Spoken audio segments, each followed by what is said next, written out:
Welcome to Luca and Miguel. Enjoy the video. In this video, I will show how to make Danish with puff pastry. Preheat your oven to 400 degrees F and line a baking sheet, then thaw and unfold the puff pastry, roll lightly and cut into squares. Fold edges to form a border, brush with an egg wash, and add filling like cream cheese or jam.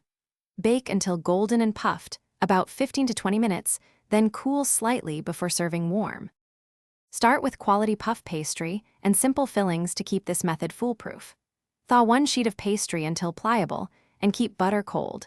Mix 8 ounces cream cheese with 2 tablespoons sugar for classic filling, or use 3 tablespoons jam for a fruit option.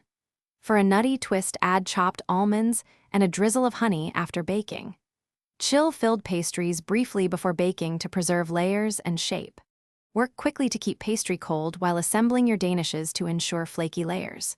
Use a light dusting of flour, roll to uniform thickness, and cut squares about 4 inches across.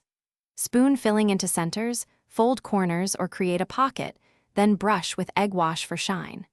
Bake on a preheated sheet until deep golden and fully risen, then cool on a rack and finish with a simple glaze or powdered sugar. Thanks for watching and please subscribe. It's the best investment you'll ever make.